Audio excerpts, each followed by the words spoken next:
결론부터 그냥 말씀드리도록 하겠습니다. 2024년에 뭐 살까? 뭐 살까? 그게 제일 궁금하시죠? 뭐 해야 되냐? 제가 딱 두 가지만 말씀드리려고 하는데요. 첫 번째는 비트코인이고요. 두 번째는 AI입니다. 두 가지 키워드를 가지고 제가 오늘 설명할 건데 뭐 다 하는 얘기 아니냐 뭐 이렇게 생각하실 수도 있는데, 제가 이 비트코인과 AI를 왜 중요하게 생각하는지에 대해서 그냥 어떻게 보면 대서사시를 쓸 거거든요. 지금부터 잘 따라오시고 결론적으로 이렇게 여러분들이 느끼실 때 그래? 그러면 나도 비트코인을 좀 사야 되나? 라는 생각, 그리고 야, AI가 그렇게 위험한 거고 나한테 그렇게 심각한 영향을 주나? 라는 생각을 하시고 곰곰이 생각을 해보신 다음에 그러면 2024년은 나는 이렇게 대비를 해야 되겠다 라는 생각을 먹으셨다면 제가 잘 전달한 거라고 생각을 합니다. 그래서 오늘부터 지금부터 바로 시작해보도록 할게요. 개인적으로 책을 3권 썼는데 첫 번째 책은 나는 당신이 주식 공부를 시작했으면 좋겠습니다 라는 그 주식 관련된 책이고요. 두 번째 책은 저희 딸이랑 같이 썼어요. 저희 딸이 12살인데요 12살 경제 놀이터라는 책을 썼습니다. 그래서 이 책을 쓰면서 제가 느꼈던 건 뭐냐면 제가 12살한테 경제를 알려주려고 생각하니까 와, 이거를 이렇게까지 쉽게 설명해야 되는구나. 저는 정말 쉽게 설명한다고 생각했는데 우리 딸이 말하면은 그게 무슨 말이야? 계속 그러더라고요. 그래서 제가 이제 오늘 한 가지 자신할 수 있는 거는, 여기 앉아 계신 분들이 경제에 대한 지식 수준이 낮던지 높던지 상관없이 12살 어린이가 알아들을 수 있는 정도의 수준으로 정말 쉽고 자세하게 설명을 드리겠다라는 말씀을 드리겠습니다. 여러분들 자녀분들도 있으시고, 자녀분들 큰 대학 간 분도 있으시고 그럴 텐데 많이 느끼시겠지만 우리 아들이, 우리 딸이 좀 공부 잘해서 좋은 대학 갔으면 좋겠다 이런 생각 많이 하시죠. 그래서 이제 나온 용어가 엄친아 아닙니까? 엄친아.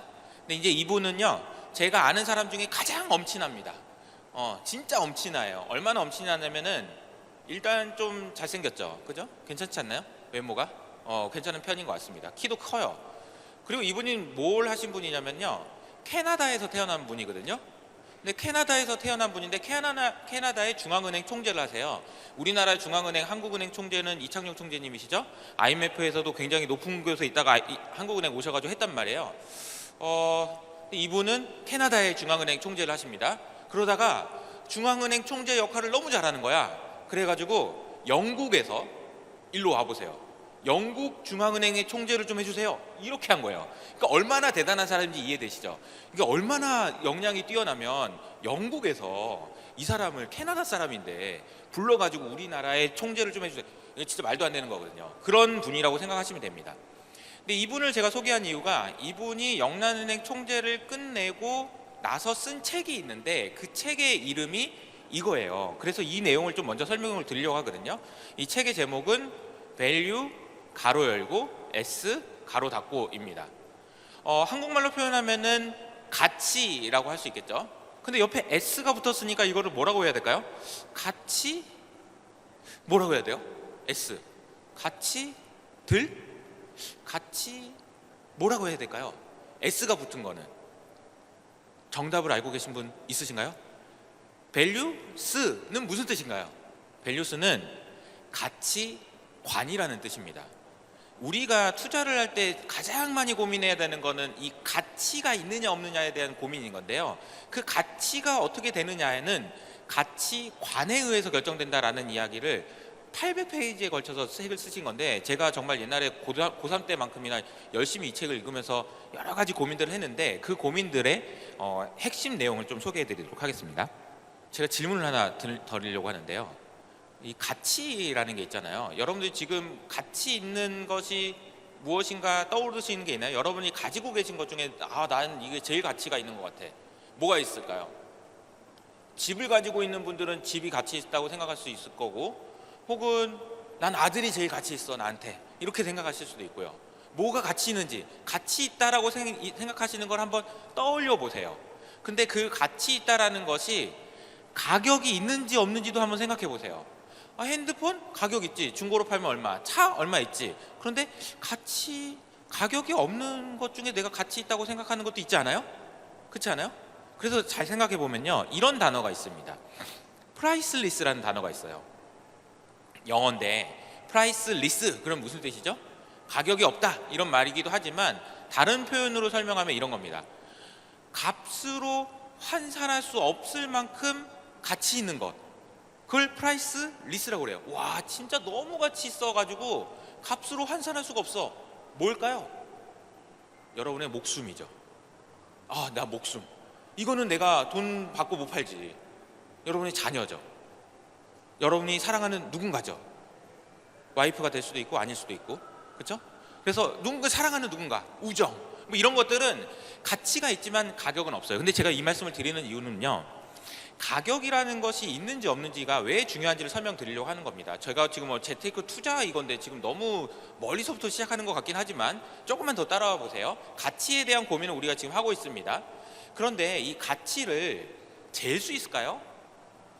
가치가 어느 정도 큰지, 가치가 큰지 작은지 잴 수 있는 방법이 있을까요? 한번 고민해 볼까요? 우리 가치 있다는 거를 어떻게 잴 수 있지? 이거는 이만큼 가치가 있고 이건 요만큼 가치가 있다. 마치 우리가 아침에 몸무게를 잴 때 몸무게를 재고 어제 야식을 먹었더니 역시 1kg가 쪘군, 이런 거 있잖아요. 그게 뭐예요? 몸무게를 재는 거죠. 측정하는 거죠. 뭘로 잰 겁니까? 킬로그램이라는 단위로 측정한 거죠. 그죠? 키는 어떻게 재요? 센티미터라는 단위로 측정하죠. 이렇게 측정할 수가 있어요. 키도 잴 수 있고 몸무게도 잴 수 있어요. 그럼 가치는 어떻게 재냐는 거죠. 가치를 재려면 뭐가 필요합니다. 가치를 재기 위해서 필요한 거 뭔지 혹시 아시는 분이 있으신가요? 돈이죠. 돈. 돈이 가지고 있는 가장 중요한 특징 중에 하나가 뭐냐면요, 돈은요, 가치를 재는 가치의 척도입니다. 교과서에 나온 얘기예요. 기억나시지 않아요? 돈은 가치의 척도라고 배웠잖아요. 가치가 어떻게 측정되는지는 돈을 가지고 측정하는 거예요. 자, 근데 잘 보세요. 여러분, 제가 아침에 키를 재러 가서 키를 쟀습니다. 175cm. 근데 내일은 줄자가 기분이 안 좋았는지 내일 쟀더니 173cm가 나오고 170cm가 나와. 어떤 날은 기분이 좋았는지 180cm가 나와. 이러면 돼요, 안 돼요? 가치를 재는 척도인 줄자가 늘어났다가 줄어들다가 하면은 잴 수 있나요? 키를 재는 것이, 몸무게를 재는 게 지 마음대로야. 올라가면 어떤 날은 몸무게가 많이 나왔다가 어떤 날은 몸무게가 안 나와. 말이 안 되잖아요. 그러면 이거 잘 생각해 보세요. 가치의 척도라는 것이 돈이라고 그랬어요. 근데 돈의 가치가 변하고 있는 거예요. 마치 줄자가 늘어났다가 줄어들었다 하는 것처럼 말이에요. 이 부분이 어떤 의미인지 제가 뒤에서 설명드리도록 하겠고요. 그래서 이제 제가 앞서 말씀드린 대로 가치 있는 것과 가격에 대한 이 두 가지 단어를 설명을 드렸습니다. 그럼 돈 벌고 싶잖아요, 우리. 2024년에 돈 안 벌고 싶은 분 손 들어 보세요. 돈 나 안 벌어도 돼. 난 돈 많아. 그런 분이라면 여기 안 왔겠죠. 난 돈 벌고 싶으면서 오신 거잖아요. 그러면은 뭘 잘해야 되냐면 투자를 잘해야 되잖아요. 그럼 투자를 잘하려면은 딱 한 가지만 생각하시면 됩니다. 가치 있는 건데 싸. 그럼 사면 되는 거예요. 그럼 끝. 너무 가치 있는 건데 왜 그런지 모르겠는데 가격이 싸. 그럼 사는 거예요. 그게 재테크입니다. 그냥 그렇잖아요. 가치라는 것이 있는데 이것보다 싼 게 있으면 사고 이것보다 비싼 게 있으면 파는 거예요. 그럼 끝이에요. 그것만 잘하면 너무 쉬워요. 근데 뭐가 어렵죠? 가치가 얼마나 되는 건데 난 모르겠어. 이게 어려운 거잖아요. 그리고 가치는 주관적이잖아. 사람들이 생각하는 거에 따라 다르고, 어제는 가치 있다고 하고 내년에는 또 가치 없다고 하고 자꾸 바뀌니까 내가 모르는 거잖아. 그렇게 얘기할 수 있고, 그거를 측정하는 방법이 돈이라고 말씀드렸습니다. 그런데 제가 아까 마크 칸이라는 분을 소개하고 밸류스라는 책을 소개한 다음에 여러분들한테 질문했던 그 질문인데요, 질문에 대한 답을 생각해 보시면서 다른 질문 제가 한번 더 드릴게요. 그러면 가치는 언제 바뀌어요? 어떻게 바뀌어요? 뭐 때문에 바뀌어요? 여러분이 가치 있다라고 생각하는 것은 왜 바뀝니까? 언제 바뀌어요? 무엇 때문에 바뀌어요? 제일 중요한 키워드가 뭐예요? 그 답이 밸류 쓴 거예요. 가치관이요. 가치라는 것은 가치관에 의해서 바뀝니다. 그러니까 우리가 집중해야 되는 것은 이 가격과 가치를 비교해 가지고 가격이 싸네? 사자. 이것도 중요하지만 더 중요한 건요, 가치가 이렇게 변하고 있는 것이 무엇이고 그 가치를 이렇게 변하게 만드는 그 근본적인 게 무엇인지를 고민해야 된다는 거예요. 그게 가치관이라는 겁니다. 그걸 다른 말로 하면 시대정신이라고 얘기할 수 있는 거고요. 이 시대가 왜 바뀌고 있는 거고, 이 시대가, 이 세상이 도대체 어떤 방향으로 흘러가고 있는지에 대한 고민을 해야 가치가 움직이는 것을 예상할 수 있고요. 우리는 가격이 가치보다 싸다는 것만 찾고 다니는 것이 아니고, 가치가 올라가고 있고 가치가 상승할 수 있는 것에 집중해가지고 투자해가지고 성공할 수 있다는 거예요. 이 개념이 너무 중요한 개념입니다. 그래서 지금부터 제가 설명드릴 것은, 그럼 가치관이 뭔데? 네가 말하는 가치관이 뭐냐? 지금 이 시대에서 제일 놓치지 말아야 되는 가치관이 뭐냐? 그걸 제가 세 가지를 말씀드릴 텐데요. 첫 번째가 기후입니다. 너무 중요한 게, 가장 중요한 거, 마크 카니도 그 800페이지짜리 책에서 가장 중요하다고 했던 거, 기후예요. 기후가 가장 중요합니다. 왜요? 이건 안 끝나요. 인류가, 호모사피엔스가 지구상에서 멸망할 때까지 기후위기는 안 끝납니다. 더 심해질 거예요. 그래서 기후위기를 극복할 수 있는 기술이든 기후위기를 극복할 수 있는 방법이든, 이 방법을 찾아내는 회사한테는 어마어마한 가치를 부여할 거예요. 그것이 올해 2차 전지현상이고, 그것이 전기차에 대한 관심이고, 다 태양광에 대한, 신재생에 대한 모든 관심은 다 여기서 시작된다라고 보시면 됩니다. 그게 가치관이에요. 근데 한번 그림을 한번 보세요. 이 그림은요, 회색 선들이 있잖아요. 이 회색 선들은 특징이 뭐냐면은 지난 50년 동안의 지구의 온도입니다.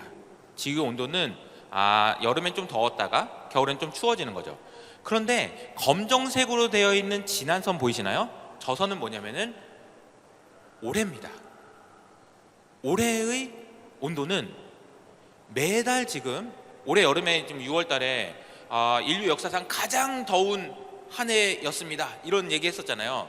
가장 더운 6월이었습니다. 가장 더운 7월이었고요. 가장 더운 8월이었고요. 가장 더운 10월이었습니다. 매달 지금 지구의 온도는 점점 기존에는 상상도 없을 정도로 높아지고 있고요. 그 높아지고 있는 것을 어떻게든 막아보아야 되지 않겠니? 근데 그 이유가 이산화탄소 때문이라던데, 이산화탄소 어떻게 하면 줄이면 되겠니? 라는 생각을 가지고 전 세계에 있는 정상들이 모여가지고 제발 좀 어떻게 좀 해보자 라고 해가지고 나온 얘기가, 그러면 우리 1.5도에서 한번 막아보는 거 어때? 산업혁명 이후로 지구의 온도가 지금 평균적으로 1.5도까지 올라왔는데 이거 너무 심한 것 같으니까 여기서 막아보자. 근데 올해 평균 온도는 산업혁명 이후로 1.7도 높아졌습니다. 이미 너무 늦어진 상황이에요. 기후 얘기는 굉장히 많이 들어보셨을 테니까 제가 한 가지만 말씀드릴게요. 1990년대 초반에 도쿄 의정소라는 곳에서 우리 이대로 안 되겠다, 이산화탄소를 줄이자라고 해가지고 2030년까지 열심히 한번 우리가 최선을 다해서 한번 다 같이 힘을 합쳐서 줄여보자라고 해서 줄이자고 얘기했던 그 이산화탄소의 규모가 25기가톤이었어요. 25기가톤을 기억해 보세요. 25기가톤이라는 건 뭐냐면, 열심히 줄여보자 라는 것을 그냥 안 하고 그냥 가만히 있었으면 56기가톤이 나왔으니까 한 절반 정도는 줄여보자 라는 계획이었던 거예요. 그러나 그때 이후로 20년이 지났지만 우리 인류는 단 한 해도 이산화탄소 배출량을 줄이지 못했습니다. 딱 한 번 있었어요. 코로나가 있었던 2020년에요. 전부 다 대책하고 아무도 해외여행 못 가게 하고 하니까, 공장도 문 닫고 하니까 10% 줄었어요. 근데 그 다음에 그보다 더 많이 늘었죠. 그래서 이산화탄소를 못 줄였어요. 그런데 이제 많은 분들이 이 지구가 어쩌고 알겠는데 그럼 어쩌라는 거냐, 이렇게 생각하실 수 있잖아요. 자, 이산화탄소가 왜 이제 우리가 지구의 평균 온도라는 것이, 우리 몸도 그렇고요, 지구도 마찬가지인데 평균 온도라는 것이 유지되기 위해서 필요한 것이 있습니다. 그건 뭐냐면요, 더워지려는 힘이 있어요. 그리고 추워지려는 힘이 있죠. 이 두 힘이 적당한 곳에 만나서 우리가 지금 보고 있는 온도가 나오는 거예요. 우리 몸도 마찬가지예요. 가만히 있었으면, 우리 몸에 생명이 없었으면은 36.5도가 아니고 몇 도였을까요? 밖에 있는 온도랑 똑같겠죠. 우리는 죽었으니까, 살아있으니까. 내가 이 온도를 유지하려고 하는, 36.5도로 유지하려는 힘 때문에 온도가 유지되는 거잖아요. 지구도 마찬가지예요. 그런데 1.5도, 2도씨가 넘어가게 되면 무슨 일이 일어날 거라고 과학자들이 보고 있냐면은, 추워지려는 힘과 더워지려는 힘이 싸우다가 추워지려는 힘이 완패해서, 마치 UFC 경기에서 두드러 맞는 것처럼 넉다운돼서 다시는 다시는 추워질 수 없다라는 겁니다. 다시는 시원해질 수 없다는 겁니다. 지구의 온도가 다시는 시원해질 수 없는 그 구간을 우리는 티핑 포인트라고 얘기하는데요. 만약에 왜 그런 이야기들이 나오는지를 한 가지만 설명드릴게요. 뭐냐면요, 지금 지구의 온도가 높아지고 있어요. 그래서 많이 보셨겠지만 북극이 사라지고 있고 남극이 사라지고 있습니다. 북극과 남극에 있는 얼음들 중에서 굉장히 두꺼운 얼음이 있는데 그 두꺼운 얼음을 우리가 뭐라고 얘기하냐면요, 영구 동토층이라고 얘기해요. 한 번도 녹지 않은 영구 동토층이에요. 근데 영구 동토층에는 뭐가 있냐면요, 시조새의 발자국부터 시작해서 뭐 공룡 뼈다귀 막 이런 거 다 있어요. 왜냐하면 80억 년 전부터 한 번도 안 녹았거든. 근데 그게 지금 녹고 있어요. 그게 지금 녹고 있는데 과학자들의 추정에 의하면 이 영구 동토층이 녹으면요, 그 안에 같이 얼어있는 무엇인가가 나오는데 그게 뭐냐면요, 이산화탄소예요. 제가 25기가톤을 열심히 줄여보자라고 해가지고 열심히 줄이고 못 줄였다고 했잖아요. 이게 녹으면요, 여기서 나오는 이산화탄소의 규모가 1672기가톤입니다. 이해되시나요? 25기가톤을 줄이려고 노력을 했는데 못 줄이고 있어. 근데 이러다가 지구 남극이 녹고 북극이 녹아. 그럼 여기서 나오는 이산화탄소의 규모는 1672기가톤이라는 거예요. 우리가 하는 노력이 의미가 없어질 수도 있다는 얘기입니다. 그러니까 2도씨 이상 넘어가면 안 된다라는 얘기를 하는 거예요. 남극이 얼음이 녹으면 거기서 이산화탄소가 나오게 되면 우리는 어떻게 할 수가 없으니까. 이거는 우리 인류가 풀어야 되는 숙제인 거고 우리 호모사피엔스가 풀어야 되는 숙제인 거예요. 어떤 분들은 그래요. 북극곰 불쌍해서 어떡하냐. 북극곰이 불쌍한 게 아니야. 우리가 불쌍한 거지. 지구가 멸망하면 어떡하냐. 지구는 멸망 안 해요. 지구는 그냥 조금만 더 뜨거워진 행성으로 바뀐 다음에 태양을 그냥 돌고 있는 거예요. 그 안에 살고 있는 호모사피엔스가 굉장히 큰 위험에 처하는 거죠. 그래서 하려고 하는데 놀라지 마시고요. 이 그림은 이제 영구 동토층은 이미 녹고 있고요. 이미 녹고 있고 여러 가지 문제들이 앞으로 진행될 것 같습니다. 그래서 첫 번째 중요한 시대 정신은 기후 위기라는 거예요. 기후 위기와 관련된 것들에 여러분이 관심을 가지셔야 된다는 걸 첫 번째 말씀드렸고, 두 번째는 AI입니다. 제가 AI에 대해서 설명드리기 위해서 제가 초등학교 5학년인 저희 딸에게 경제를 설명한 방식으로 여러분들에게 경제를 설명해 보겠습니다. 읽어볼게요. 재화나 서비스가 사회에서 어떻게 생산되고 분배되고 소비되는지를 다루는 학문, 이렇게 딱 설명을 했더니 우리 딸이 이러더라고요. 뭔 말이야? 재화도 모르겠고 서비스도 모르겠고 무슨 말이야? 라고 얘기하더라고요. 그래서 어떻게 설명할 수 있을까라고 곰곰이 생각하다가 내놓은 답이 뭐냐면은 이 거래라는 거예요. 제가 오늘 몇 가지 단어들을 여러분들에게 계속 던져드리고 있습니다. 가치라는 것이 뭘까요, 여러분? 그리고 가치를 재는 게 뭘까요? 돈이라고 그랬어요. 그 돈을 재는 게 뭐예요? 가격이라고 했어요. 가격과 가치를 비교해서 더 싼 거 사는 게 투자라고 했어요. 그리고 우리가 더 좋은, 우리가 지금 여기서 고민하고 있는 거는 가치로 움직이는 가치관이 어떻게 변하는지 얘기하고 있는 겁니다. 그리고 첫 번째 가치관 기후 얘기했고요. 두 번째는 AI 얘기하고 있는 거예요. 근데 왜 갑자기 거래가 얘기 나오지? 거래라는 건요, 경제를 구성하는 가장 최소 단위거든요. 그래서 저는 경제를 이야기할 때 그냥 거래한 거 다 더하면 되는 거야 라고 설명하니까 너무 쉽더라고요. 거래? 무슨 거래가 있는데? 잘 생각해 보세요. 재화, 여러분들이 뭐 아이폰이든 물이든 음식이든 뭐 이런 거 사 먹잖아요. 사 먹는 게 아니고 뭐 아이폰이든 이런 거 사잖아요. 그런 걸 재화라고 얘기하죠. 그런 거를 누군가가 주고 돈을 주죠. 돈을 주고 이걸 받죠. 이걸 거래라고 합니다. 두 번째로는 서비스도 주고받으면서 돈을 주고받죠. 이발을 하려면 이발해주고 돈 주죠. 이런 거 마찬가지입니다. 재화나 서비스를 주고받아요. 주고받을 때 돈이 왔다 갔다 하죠. 이런 걸 거래라고 합니다. 그리고 또 하나는 마지막 이름이 뭐냐면요, 뭘 받지도 않았는데 돈을 주는 경우가 있어요. 그런 경우가 있을까요? 나는 뭐 노트북을 주니까 돈을 주는 건 이해가 되는데, 누가 나한테 뭔가를 해줬기 때문에 돈을 주는 건 이해가 되는데, 아무것도 안 해줬는데 돈을 주는 경우는 난 한 번도 해본 적이 없는데 라고 생각하시겠지만 여러분은 지금 다 하고 계세요.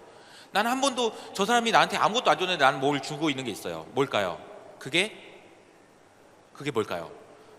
저 사람이 나한테 아무것도 안 해줬는데 난 막 계속 돈을 줘. 뭘 주고 있을까요? 주식. 삼성전자가 여러분들 해준 게 있습니까? 없잖아요. 삼성전자 주식 사잖아요. 주식 사는 거 뭐예요? 그냥 믿고 사는 거죠. 잘 되니까. 돈 빌려줄 때, 채권 살 때, 은행에 돈 줄 때 전부 다 이런 것들은 금융상품이라고 얘기할 수 있습니다. 말씀드리고 싶은 거는 이 모든 것들이 결국 거래라는 거예요. 그리고 경제가 성장하기 위해서는요, 거래를 많이 하면 됩니다. 거래를 많이 하면 끝이에요. 경제 성장, 우리 뭐 맨날 뭐 경제 뉴스에서 막 경제가 성장했으면 좋겠는데 올해도 뭐 저성장이어서 뭐 힘들고, 그런데 경제 성장할 수 있는 방법 뭐예요? 그럼 한마디만 하면 돼요. 거래를 많이 하면 돼요. 여러분, 밥을 제발 두 끼만 먹지 말고 세 끼를 드세요. 여행을 한 번만 가지 말고 세 번 가세요. 하던 거래를 많이 하면은 경제가 성장하는 겁니다. 하던 거래를 많이 하면 경제가 성장한다. 자, 근데 그거 말고 경제가 성장할 수 있는 또 다른 방법이 있어요. 뭘까요? 자, 경제가 성장하는 방법을 이해시키기 위해서 거래라는 단어를 제가 설명해 드렸고, 거래가 성장하기 위해서 필요한 것들에 대한 이야기를 할 때 하던 거래를 더 많이 하면 된다라고 설명드렸는데, 이거 말고 다른 방법이 있대. 무슨 방법일까요? 무슨 방법일까요? 아주 쉬워요. 아주 쉽습니다. 하던 거래를 더 많이 하는 것이 아니고 안 하던 거래를 하면 되잖아요. 5년 전에는 안 하던 거래고 10년 전에는 안 하던 거래인데 막 거래를 하고 있어. 이러면 경제가 어떻게 될까요? 경제가 하던 거래를 더하면은 경제가 이렇게 성장하는데요, 안 하던 거래를 하게 되면 경제가 이렇게 성장합니다. 이해되시나요? 다시요. 하던 거래를 하면요, 이렇게 성장해요. 원래 뭐 밥을 어떻게 세 끼를 먹고 네 끼를 먹겠어. 더 이상 못 먹잖아. 인구가 주는데 어떻게 더 많이 써? 안 되잖아. 그런데 안 하던 거래를 하면 이게 이렇게 됩니다. 이걸 뭐라고 얘기하죠? 이거를 과학기술 혁명이라고 얘기하는 거죠. 과학기술 혁명? 뭔 소리야? 제가 설명드려 볼게요. 지금 저는 위에 보시면 알겠지만 가치관의 변화 중에서 기후 이야기가 끝나고 AI로 넘어왔습니다. AI 설명하기 위해서 지금 경제를 설명하고 있는 거고, 경제가 성장하기 위해서 필요한 것은 하던 거래가 아니고 안 하던 거래를 얘기해야 된다는 얘기인데, 이것과 AI가 관계가 있다는 겁니다. 자, 요겁니다. 오른쪽에 있는 거는 앱스토어죠. 애플의 앱스토어입니다. 앱스토어예요. 스토어가 뭐예요? 상점, 시장, 장터. 거기서 뭘 팔아요? 앱을요. 그거 옛날에 팔던 거예요? 안 팔았었잖아요. 안 팔았었잖아요. 10년 전에 앱스토어라는 거 들어봤어요? 아이폰에서 뭔가를 사본 적 있었어요? 없었잖아요. 그거 안 사던 거를 사게 만든 게 뭐예요? 애플이잖아요. 애플이 iOS라는 생태계를 통해서 장터를 만든 거예요. 장터를, 여러분들이 생각하는 시장 생각하시면 돼요. 그 시장에다가 온라인 상에 있죠. 물론 이 시장에다가 일로 와서 파세요. 이거 와서 물건 파세요. 수박 가져와서 여기서 파는 것처럼 앱 잘 만드는 사람 있으면 앱 가져와서 여기서 파세요. 그리고 나서 안 하던 거래들이 폭발적으로 일어나기 시작합니다. 정말 폭발적으로요. 그걸 우리는 모바일 혁명이라고 얘기하지만, 그건 제가 쉽게 설명드리면 이런 거예요. 안 하던 거래를 진짜 많이 하네. 경제가 어마어마하게 성장했네. 이런 거예요. 이해되시나요? 자, 그러면 제가 아이폰이 나오기 시작했던 게 뭐냐면 2008년 이때쯤이었거든요. 그때 뭐가 있었어요? 글로벌 금융위기가 있었죠. 그때 뭐 버냉키가 어쩌고저쩌고 해가지고 막 돈을 풀어제끼고 어쩌고저쩌고 얘기해가지고 그랬지만, 사실은 경제가 급성장하고 주가가 급하게 오를 수 있었던 결정적인 이유 뭐냐? 제가 볼 땐 이거예요. 앱스토어. 앱스토어라는 시장이 만들어진 거예요. 그래서 전 세계에 있는 사람들 중에 머리 똑똑한 사람들이 다 모여가지고 앱을 만든 거예요. 앱을. 여기 밖에 보면 은행들 다 있잖아요.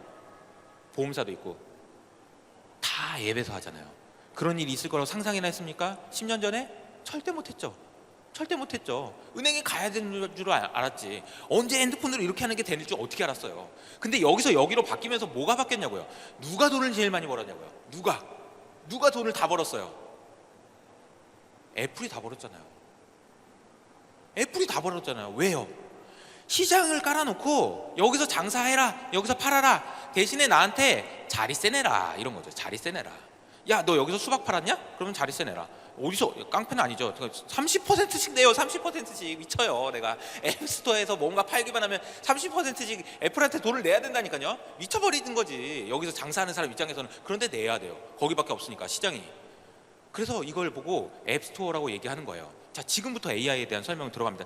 여기를 잘 들으셔야 돼요. 정말 중요한 얘기예요. 너무너무 중요한 거니까 잘 들으세요. 왼쪽에 있는 그림 뭐예요? 챗 GPT입니다. 오픈 AI라는, 많이 들어보셨죠? 오픈 AI라는 곳에서 챗 GPT 만들고 지금 뭔가를 시작했어요. 근데요, 얘네들이 애플이 하던 짓이랑 똑같은 짓을 지금 하고 있어요. 뭘 만드냐?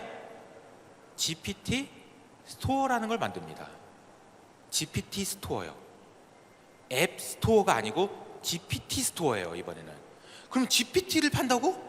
뭐야, 또 이건 잠깐 잘 생각해 보세요. 10년 전에 앱스토어 앱을 판다고 난 몰랐는데, 이거 뭔 소리야, 난 모르겠어. 어떻게 그런 일이 생겨? 아무것도 몰랐는데 지금 10년 동안 있었던 변화를 생각해 보세요. 어마어마한 변화가 있었어요. 그 변화 있는 동안 여러분 뭐 하셨어요? 애플 주주였어요? 아니었죠. 아마존 주주였어요? 구글 주주였어요? 아니었잖아요. 그래서 우리가 지금 고민하고 있는 거잖아요. 다음 GPT 스토어가 나오면 누가 주주야? 누가 제일 돈 잘 벌 거야? 이거 고민하고 있는 거 아니에요, 지금?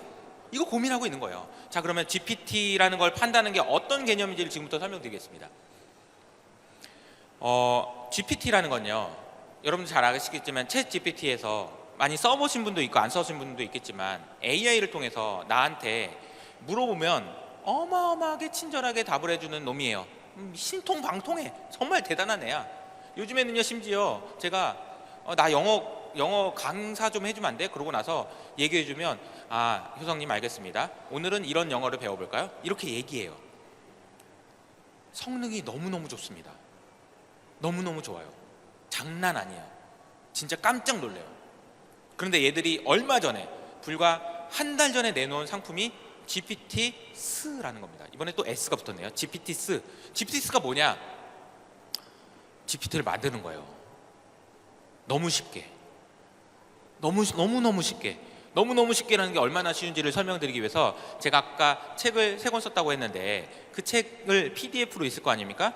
파일이 있을 거 아니에요? 이 파일을 쫙 이렇게 긁어가지고 이쪽에다가 이렇게 싹 옮겨 놓습니다. 마우스로 드래그 앤 드랍 하면 끝나요. 만들어져요. 뭐가 만들어지냐면 2호석 GPT가 만들어져요. 2호석 GPT가 만들어진다니까요. 그럼 그 2호석 GPT라는 애는 어떤 애냐면요, 여러분, 제가 오늘 여러분의 표정들이 다 이렇게 엄청 진지하신데 저게 맞아? 그러면 나는 끝나고 나 좀 뭐 좀 물어봐야 되겠다. 근데 바빠가지고 못 물어볼 수도 있는데 어떡하지? 뭐 이런 생각 하시는 분이 있다면 그분은 GPT 2호석 GPT한테 물어보면 됩니다. 왜냐하면 그 2호석 GPT는 제가 가지고 있는 생각이 반영된 GPT거든요. 그래서 여러분들이 그 GPT한테 물어보면 그걸 해답을 얻을 수 있어요. 근데 잘 생각해 보세요. 이거 만드는 거 너무 쉽다고 그랬어요. 이미 지금 어마어마하게 많은 GPT들이 나오고 있습니다. 그런데 지금부터는 어떤 GPT가 나올까요? 그냥 한번 상상이라도 해보자고요. 어떤 GPT가 나올까요?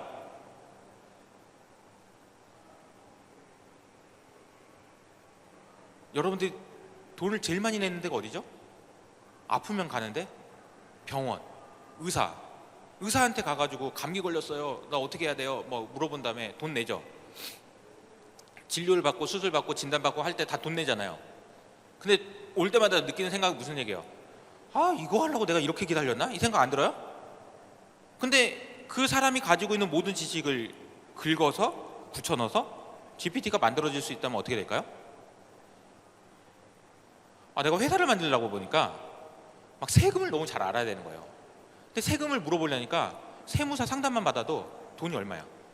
변호사 만나가지고 상담 받아도 돈이 얼마야? 수도 없이 많은 GPT들이 이제부터 나오기 시작할 거고, 그 GPT들은 이 GPT 스토어라는 곳에서 팔리기 시작할 겁니다.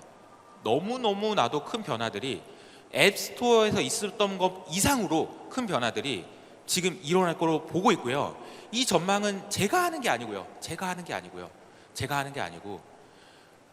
전 세계 월가에 있는 가장 돈 많은 소위 말하는 그루들이라는 사람들이 있거든요. 그 사람 돈 진짜 많은 사람들인데 모두가 여기에 혈안이 돼 있어요.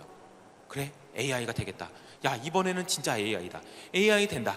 그래, 어떻게 해야 되냐?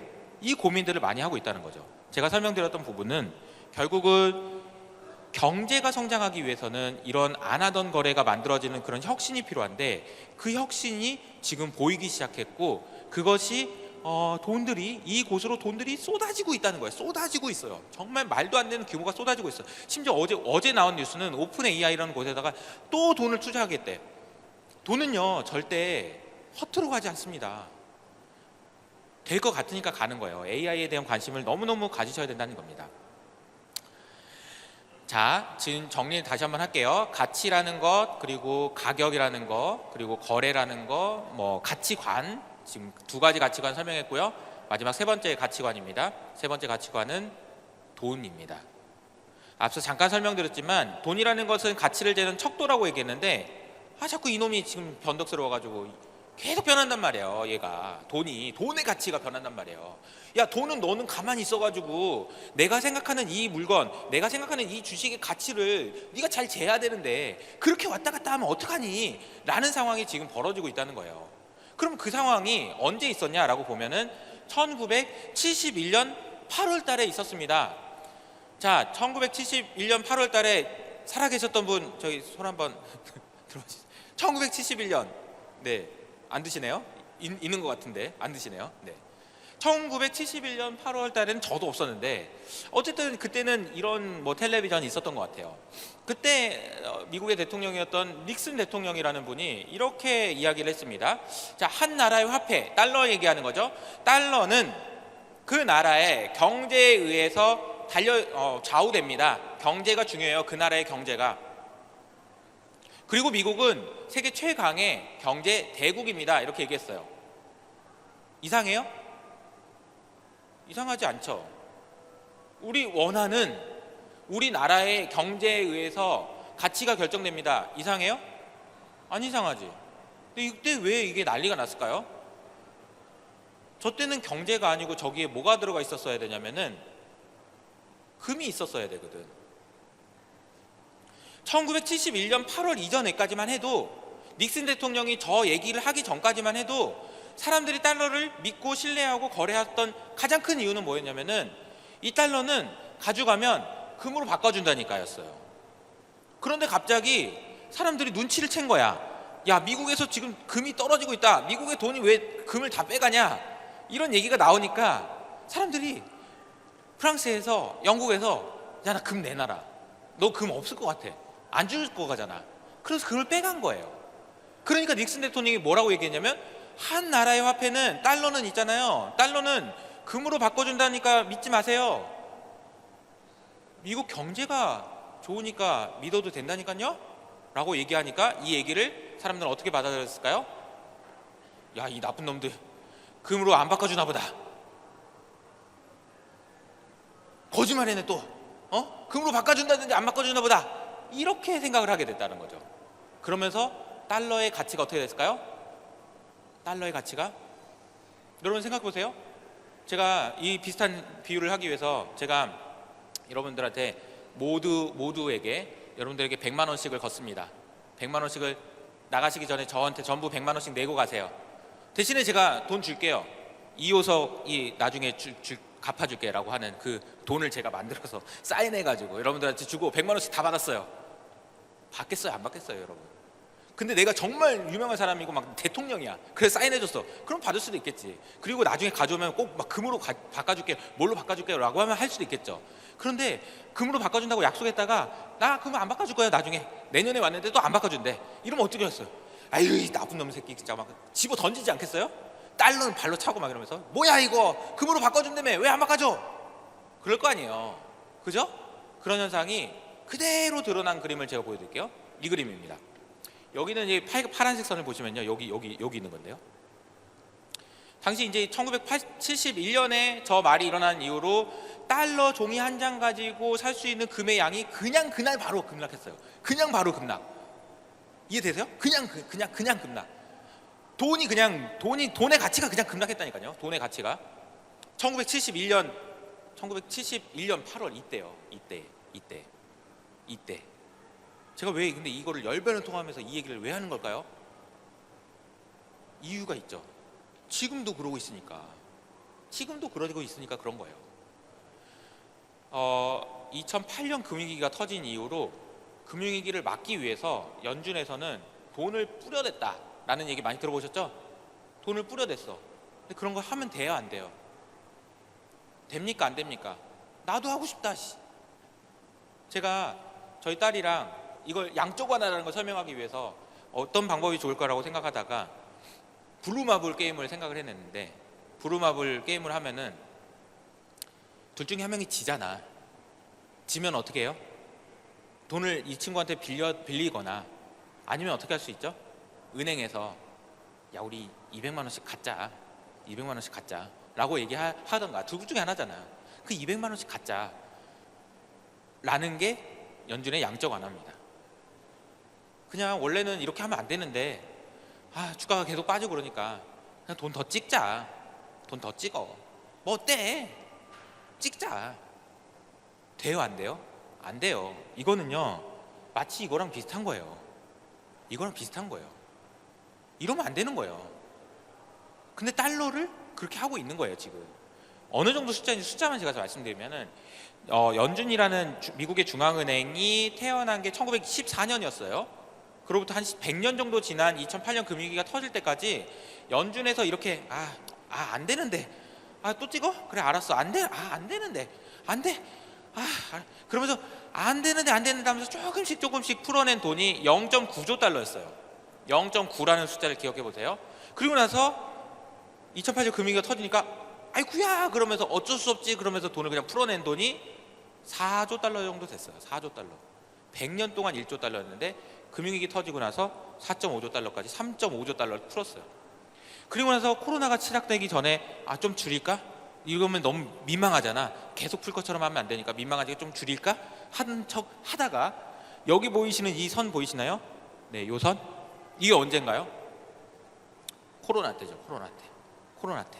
코로나도 다 그냥 어마어마하게 뿌려버립니다. 어마어마하게 2달 만에 3조 달러를 풀어버립니다. 이 나쁜 놈들이. 저는 이거 보면서 만약에 젊은 친구들이 여기 많진 않으시네요. 젊은 분이 있다면 저는 진짜 화를 내야 된다고 생각해요. 저러면 안 되는 거 아니에요? 아니 기존에 자산 가지고 있고 주식 가지고 있고 집 가지고 있는 사람만 좋게 왜 저렇게 돈을 풀어요? 나는 집도 없고 주식도 없는데 나는 가진 거 몸뚱이밖에 없는데 왜 저렇게 해버리면 나 주식 다 올라오고 그러면 어떻게 해요? 소리를 지르고 욕을 하고 막 데모를 하고 그래야 된다고 저는 생각해요. 근데 할 수 있나? 먹고 살기 바쁜데? 이게 뭔 소리인지도 모르겠고 못하는 거지. 그러면서 또 어떻게 해요? 또 돈을 풉니다.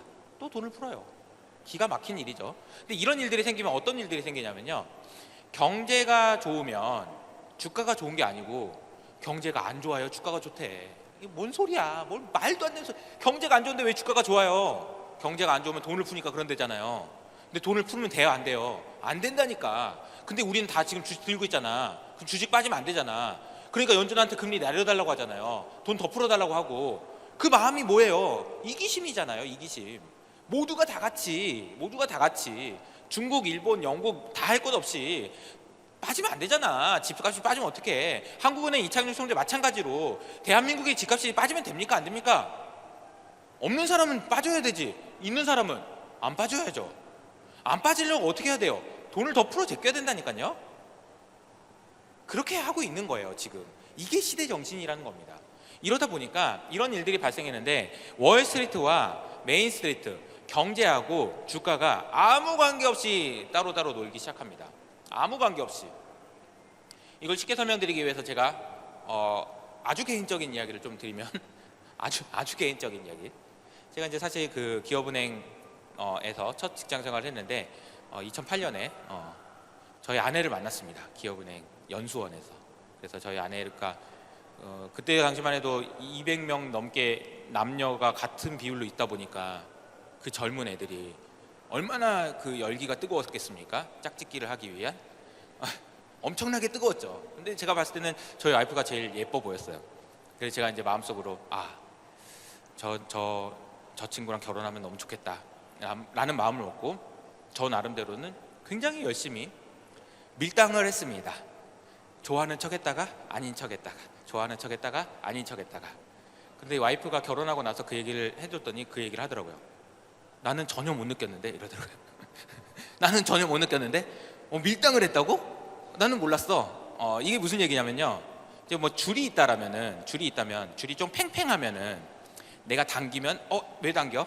밀면 왜 밀어? 이렇게 됐을 텐데 줄이 너무 느슨했던 거죠. 그래서 당겨도 아무 감이 안 왔던 거죠. 이 얘기를 제가 왜 하냐, 주가가 이렇게 올랐어요. 경제가 여기에요. 경제가 오르든 말든 주가가 감흥이 없어요. 이해되세요? 경제가 여기서 더 좋아진다고 한들 주가가 올라야 되는 이유도 없고요. 경제가 안 좋아진다고 한들 주가가 빠질 이유도 없어요. 이게 이미 너무나도 벌어져서 그랬어요. 너무나도. 잘 보세요. 어떻게 벌어졌는지. 1970년대에서 80년대까지만 해도 그러지 않았습니다. 노란색이 경제고요.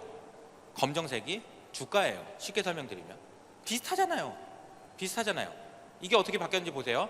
2008년 금융위기 터지고 나서 양적 완화한 다음에 어떻게 바뀌었는지 보세요. 딱 이렇게 바뀌었습니다. 보이시나요? 경제는 고만고만했어요. 나스닥만 600% 올랐죠. 저거 누가 다 먹었다고요? iOS라는 앱스토어라는 걸 만들어가지고 기존에 안 하던 거래를 만들어놨던 애플이랑 구글이랑 아마존이랑 얘네들 다 먹었어요. 그러면서 쟤는 저렇게 올랐고 요거는 이렇게 된 거예요. 이해되시나요? 끈이 너무 길어져서 감흥이 없는 거예요. 경제를 보고 주가를 판단한다? 말도 안 되는 얘기예요. 그렇게 보시면 됩니다. 근데 이게 궁금한 게 언제까지 이렇게 할 수 있는 거예요? 이게 제일 궁금해요. 저도 사실 지금은요, 솔직히 말씀드리면요, 우리나라 집값 부동산 언제 빠집니까? 어떻게 됩니까? 질문하잖아요. 그는 저기 정부가 어떻게 하느냐에 따라 달린 거 아니에요? 올해도 집값 빠졌어야 되는 거잖아요. 빠졌어야 되는 건데 50조를 풀었잖아. 보금자리론으로 돈 풀었잖아. 풀면 돼요, 안 돼요? 안 되지 않나요? 안 되지 않나요? 근데 우리는 뭐라고 얘기하죠? 그래도 집값이 빠지면 안 되니까 그래도 그렇게라도 해서 뭐 어떻게, 이렇게 되는 거잖아요. 언제까지 할 수 있냐는 거야. 언제까지 이 짓을 언제까지 할 수 있느냐라는 이 질문이 정말 어린애 같은 질문이지만 너무 중요한 질문인데 아무도 안 하는 질문이야. 내가 봤을 때는 막 금융시장에 있는 어떤 사람도 이런 질문을 안 해. 야, 너 연준이 돈 풀 수 있다며, 연준이 돈 풀면은 주가 올라간다며, 연준이 금리 내리면 뭐 된다며. 언제까지 이 짓을 할 거냐고. 언제까지? 이 질문에 대한 대답이 올해 나왔습니다. 놀랍게도 제 생각에는 끝까지 할 수 있을 것 같은데요. 상당히 오랫동안. 제가 아까 미국에서 1971년 8월에 달러는 가져와도 금으로 안 바꿔줍니다 라는 말을 세련된 표현으로 한 나라의 통화는 경제에 달려 있습니다 라고 얘기했잖아요. 그죠? 그 말이 아는 사람은 이 나쁜 놈 진짜 금으로 안 바꿔준다는 말이네, 이렇게 느꼈을 거고, 저는 이거를 비슷하게 설명드리면 이런 겁니다. 미국의 신용등급을 올해 피치에서 강등시켰어요. 그랬더니 파이낸셜 타임즈에서 내놓은 그림이 저겁니다. 보이시나요? 무섭지 않아요? 누구야? 누가 내 신용등급을 낮췄노? 이런 거죠. 어떤 놈이야? 어떤 놈이 내 신용등급을 낮췄어? 이렇게 얘기한 거랑 그런 표정 아니에요? 그런 표정이죠. 오른쪽 그림에서는 좀 더 한술 더 뜬 건데, JP 모건의 다이먼 회장님이라는 분은 미국 그 자체거든요. 이 사람이 뭐라고 얘기하는지는 미국의 생각을 얘기했다고 보시면 돼요. 이 사람이 이렇게 얘기했어요. 미국의 신용등급을 낮췄다고? 그래? 야, 그러면 미국 신용등급보다 더 높은 데도 있겠다? 참네, 우스꽝스럽네. 이렇게 얘기하면서 어디야? 캐나다? 그래. 근데 그 나라, 우리나라가 제공하는 군사 시스템 때문에 먹고 사는 나라 아니었나? 이렇게 딱 얘기합니다. 굉장히 세련된 표현 아니에요? 우리나라의 군사 시스템 때문에 먹고 사는 나라의 신용등급이 우리나라보다 더 높다고? 말도 안 되는 거 아닌가? 이렇게 얘기한 거죠. 마치 한 나라의 달러는 경제에 의해서 좌우된다라는 말과 일맥상통한다고 저는 생각합니다.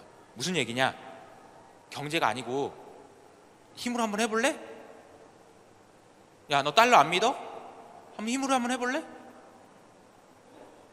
누가 이기는지 해보자. 그러면 이런 분위기라고 보시면 돼요. 이런 분위기. 네. 그래서 얘네들이 지금 무슨 짓을 또 하고 있냐? 미국이란 나라가 도대체 무슨 짓을 하고 있냐?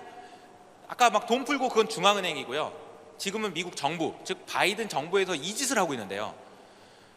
와, 이 진짜 이래도 되는 건가? 야, 이게 정말 너무 대단하다라는 생각이 들어요. 미국 경제는 사실 코로나 이후로 경기 침체에 10번이고 더 빠졌어야 되는데 경기 침체가 올해도 없었습니다. 놀랍지 않나요? 왜요? 미국 정부가 돈을 하도 많이 뿌려댔기 때문이에요. 그 돈을 어디서 뿌렸냐요? 빌려서요. 나 못 믿는다고? 그래? 너 군사력 얼마인지 잠깐 보여줘? 빌려줘, 돈 좀. 안 빌려줘? 빌려주라니까. 그러면서 돈을 다 뜯어냈어요. 우리나라 서학 개미들한테도 다 뜯어냈습니다. 어떻게 해요? 미국 국채. 미국 국채 엄청 많이 샀잖아. 미국 국채를 산 게 뭐예요? 아까 아무것도 안 했는데 돈 준 거잖아. 미국 정부가 나한테 해준 게 뭐 있어? 그냥 돈 준 거지. 금리 준다니까, 믿으니까. 돈을 싹 빨아들어가지고 그 돈으로 자기가 하고 싶은 데다 다 써버렸습니다. 자기가 하고 싶은 데다가. 어디다가 무슨 명목으로? 안보라는 명목으로. 지금은 전쟁에 준하는 상황이니, 지금은 중국하고 싸움에서 절대 지면 안 되니 이 안보라는 이름으로 반드시 해야 된다 라는 데다가 돈을 때려박았는데, 그게 어디냐면 AI하고 배터리인 거예요. 그러니까 사람들이 올 한 해 동안 AI 그런 거고, 반도체 그러는 거고, 2차 전지 이랬던 거예요. 미국이 진짜 말도 안 되는, 과거에는 경제의 논리로는 상상도 못하는 수준의 행동들을 진짜 무서운 그 독수리 그 표정 지으면서 하고 있는 거예요. 우리 떨리는 거죠. 이 그림을 좀 하나 설명드리면은, 제가 이제 오늘 주제가 이런 부분입니다. 미국이 주도하는 세계 질서가 이제 끝나가고 있다라는 설명을 드렸고요. 미국이 주도하는 세계 질서가 끝나가고 있다. 그럼 미국이 주도하는 세계 질서라는 건 언제부터 시작됐는데? 1945년부터요. 1945년에 시작됐는데, 그때 무슨 일이 있었죠? 2차 세계대전이 끝났죠. 2차 세계대전이 끝나니까 어떻게 합니까? 다 모여봐. 미국이 이렇게 얘기하는. 뭐 일로 와, 앉아. 그래, 저기 앉아. 일본, 그래 고생했더니 앉아. 독일, 아이고 늦게 왔네. 그러면서 앉았어. 그리고 뭐라고 해요? 자, 지금부터는 내가 하라는 대로 해. 싫어? 해, 그냥 하라고. 그렇게 해서 만들어진 질서를 브레튼 우즈 체제라고 얘기하고, 그 체제가 1945년부터 지금까지 계속 이어졌습니다.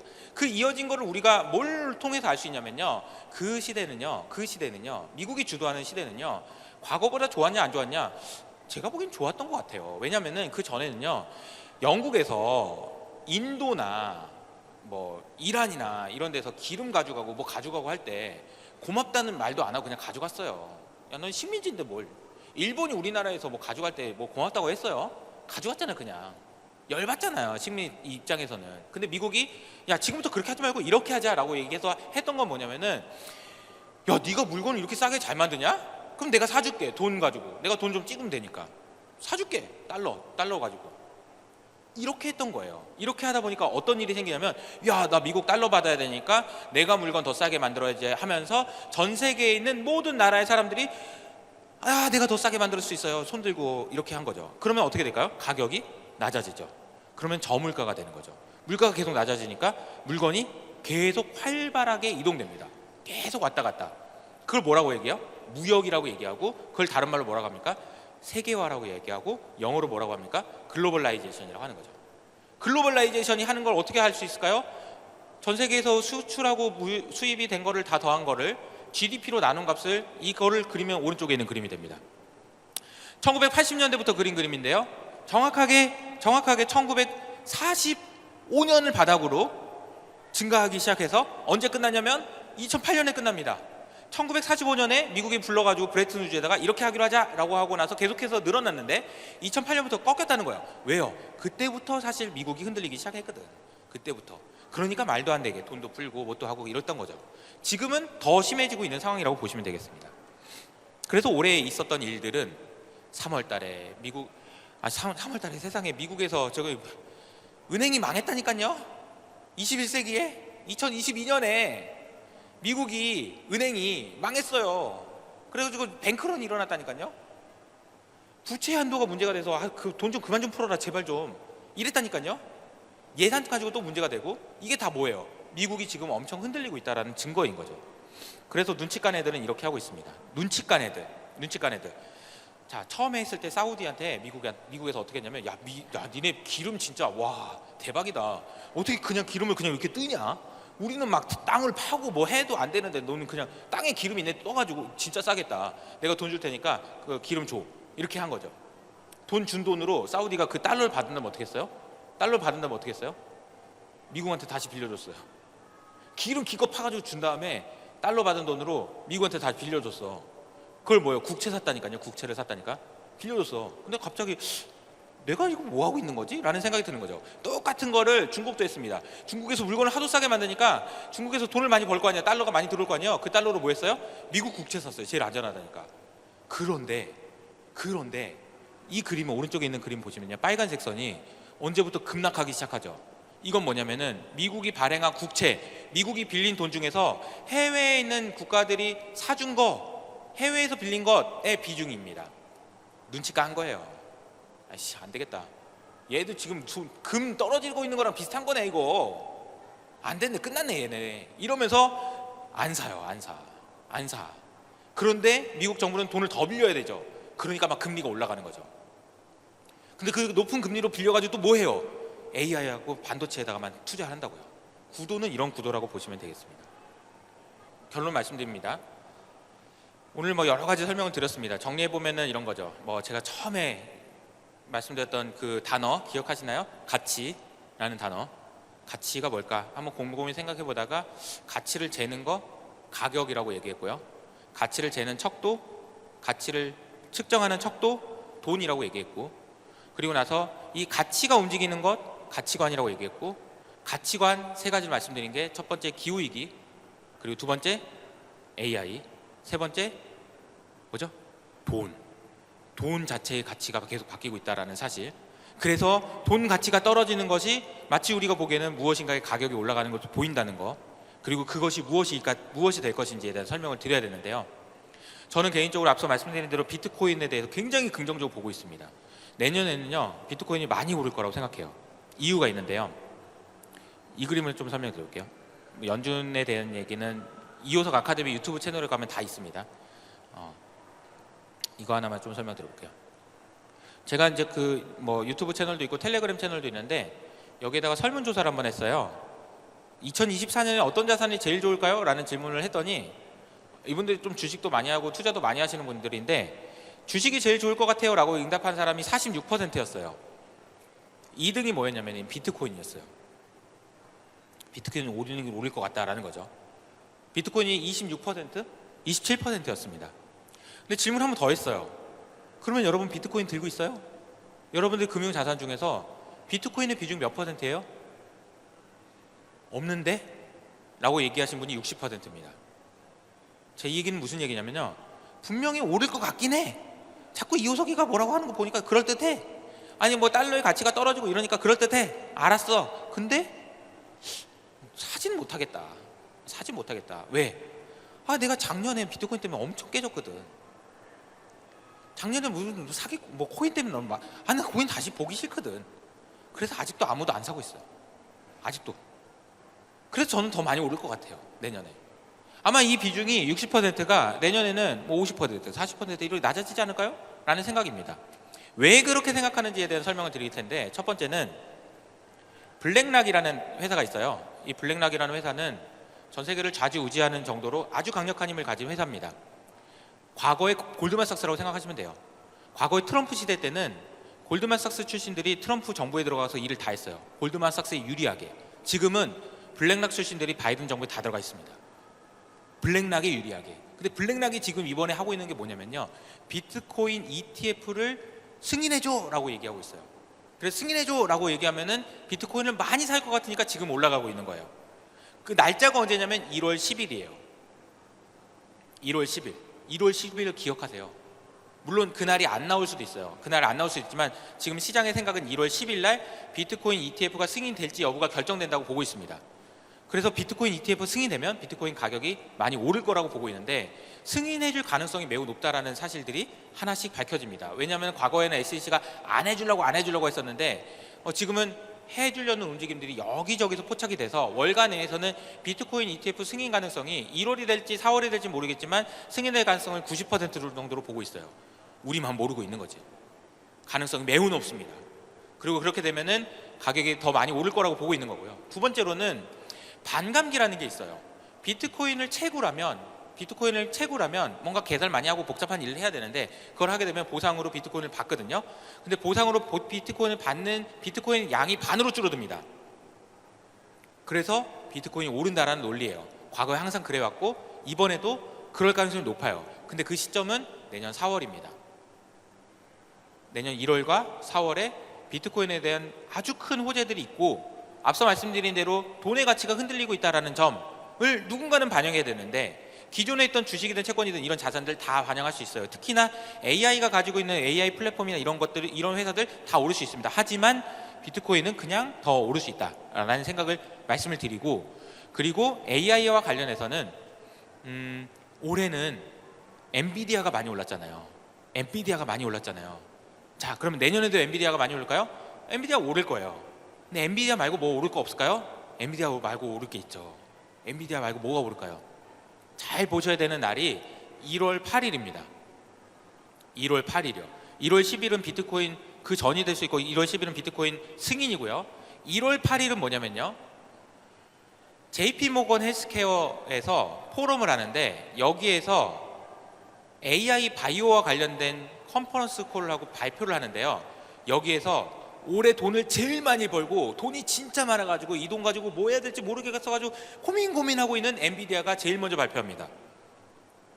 그 엔비디아가 뭘 발표하는지를 잘 보셔야 돼요. 그리고 그 엔비디아에서 이런 힌트가 나올 거예요. AI를 통해서 신약 개발을 할 수 있을 것 같아요. 찾아보면 다 나와요. 여러분 그냥 네이버에 찾아봐도 나와요. 엔비디아가 신약 개발 플랫폼을 만들기 위해서 미국의 어떤 회사를 투자했고 그 회사와 비슷한 우리나라 회사 뭐가 있는지 찾아보시면 다 나와요. 그래서 이 얘기를 왜 드리냐면요. 작년에는 AI가 되면 좋겠는데 이거 반도체가 없네. 반도체 좀 빨리 만들어. 그래가지고 엔비디아 가서 줄을 쫙 섰던 거거든요. 엔비디아에 가서 줄을 쫙. 엔비디아도 그 반도체 만들려고 했는데 이거 HBM이 없네. 그러면서 하이닉스에 줄을 쫙 섰던 거거든요. 지금 이 줄들이 지금 조금씩 줄어들고 있습니다. 걔네들 여전히 좋을 거지만 그것보다 더 중요한 거는 AI 가지고 무엇인가를 할 수 있는 회사들이 중요하고요. 그냥 심플하게 생각하면 너 뭐 신약이 모르겠고 그러면 그냥 마이크로소프트가 제일 좋은 거예요. 아까 말했던 GPT 스토어를 만드는 마이크로소프트이기 때문에 그렇고요. 빅테크들이 제일 좋은 거예요. 쉽게 생각하면 그렇고요. 나 조금 더 돈 더 많이 벌고 싶은데, 나 공부해가 더 많이 벌고 싶은데 라고 하신 분은 엔비디아가 1월 8일 날 뭐라고 얘기했는지를 반드시 보셔야 됩니다. 왜냐하면 엔비디아가 AI에 대해서 제일 많이 알고 있는데 그 회사가 내가 이 돈 가지고 내가 어디다가 투자할 거라는 건지를 힌트를 줄 거거든요. 근데 그거는 바이오 신약 개발일 가능성이 높다. 그래서 바이오 신약 개발이라는 키워드를 가지고 찾아보시면 있습니다. 그걸 한번 찾아보시면 좋을 것 같고요.